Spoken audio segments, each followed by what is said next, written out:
Menunaikan sholat sunnah bisa menjadi cara untuk menyempurnakan sholat wajib. Begitu banyak sholat sunnah yang diajarkan oleh Rasulullah Shallallahu Alaihi Wasallam. Salah satunya yang beliau utamakan ialah sholat sunnah rawatib. Berdasarkan waktu pengerjaannya, sholat sunnah rawatib dibagi menjadi dua, yaitu sholat sunnah qobliyah dan sholat sunnah ba'diyah. Sholat sunnah qobliyah adalah sholat sunnah rawatib yang dikerjakan sebelum sholat fardu. Sedangkan sholat sunnah ba'diyah adalah sholat sunnah rawatib yang dikerjakan setelah sholat fardu. Sementara pembagian sholat sunnah rawatib berdasarkan anjuran pelaksanaannya juga terbagi menjadi dua. Apa sajakah? Sebelum lanjut ke pembahasan, ada baiknya Anda mensubscribe terlebih dahulu channel ini. Jangan lupa aktifkan juga lonceng notifikasi untuk mendapatkan update-update video berikutnya seputar agama Islam. Berikut macam-macam sholat sunnah rawatib berdasarkan anjuran pelaksanaannya. Yang pertama adalah sholat sunnah rawatib mu'akkad. Berikut merupakan jumlah rakaat dan waktunya. 2 rakaat sebelum sholat subuh, 4 rakaat sebelum sholat zuhur, 2 rakaat sesudah sholat zuhur, 2 rakaat sesudah sholat maghrib, dan 2 rakaat sesudah sholat isya. Kedua, sholat sunnah rawatib ghairu mu'akkad. Berikut jumlah rakaat dan waktunya. 2 rakaat setelah sholat zuhur, 2 rakaat atau 4 rakaat sebelum sholat asar, 2 rakaat sebelum sholat maghrib, dan 2 rakaat sebelum sholat isya. Keutamaan sholat sunnah rawatib. Yang pertama, dibangunkan rumah di surga. Dari At-Tirmizi dan An-Nasa'i meriwayatkan hadis yang berbunyi, dari Aisyah radhiyallahu anhu, ia berkata bahwa Rasulullah Shallallahu Alaihi Wasallam bersabda yang artinya, barang siapa tidak meninggalkan 12 rakaat pada sholat sunnah rawatib, maka Allah Subhanahu Wa Taala akan bangunkan baginya rumah di surga.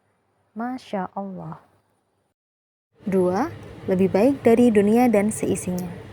Aisyah radhiyallahu anhu telah meriwayatkan sebuah hadis tentang salat sunnah rawatib sebelum subuh. Dari Rasulullah Shallallahu Alaihi Wasallam bersabda yang artinya, 2 rakaat sebelum subuh lebih baik daripada dunia dan seisinya. Hadis riwayat Muslim. 3. Diharamkan dari api neraka. Ummu Habibah radhiyallahu anhu telah meriwayatkan tentang keutamaan salat sunnah rawatib duhur. Dia berkata, saya mendengar Rasulullah Shallallahu Alaihi Wasallam bersabda, barang siapa yang menjaga sholat 4 rakaat sebelum sholat zuhur dan 4 rakaat sesudahnya, maka Allah Subhanahu Wa Taala mengharamkan baginya api neraka. 4. Menjalankan sunnah Rasul. Sebagai umat Rasulullah Shallallahu Alaihi Wasallam, kita patut melaksanakan ibadah sunnah, sebagaimana yang telah dicontohkan oleh Rasulullah Shallallahu Alaihi Wasallam. Menjalankan sunnah Rasul secara konsisten merupakan salah satu cara agar kita dapat digolongkan sebagai umatnya. 5. Lebih bersyukur. Dengan banyak melakukan sholat sunnah rawatib, maka kita juga akan lebih bersyukur melalui zikir dan bacaan yang kita ucapkan. Bersyukur dalam hal ini, kita tetap diberikan waktu di dunia dan juga melakukan perintah Allah dengan sebaik-baiknya. Di luar sholat, seringkali orang lalai dalam mengucapkan syukur. Untuk itu, dalam sholat adalah hal yang paling bisa kita lakukan untuk mensyukuri apa yang Allah berikan. 6. Lebih mendekatkan diri kepada Allah. Sholat sunnah yang kita kerjakan akan lebih mendekatkan diri kita kepada Allah Subhanahu wa Ta'ala, karena kita sebagai umatnya sering lupa untuk mengingat Allah dan lalai untuk berdoa kepadanya. 7. Menutupi kekurangan sholat wajib. Di akhirat nanti, sholat adalah amalan yang pertama kali dipertanggungjawabkan.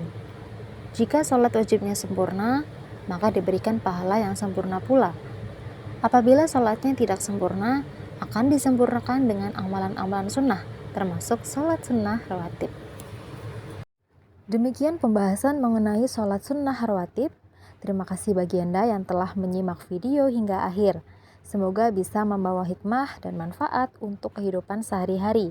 Amin ya rabbal alamin. Wassalamualaikum warahmatullahi wabarakatuh.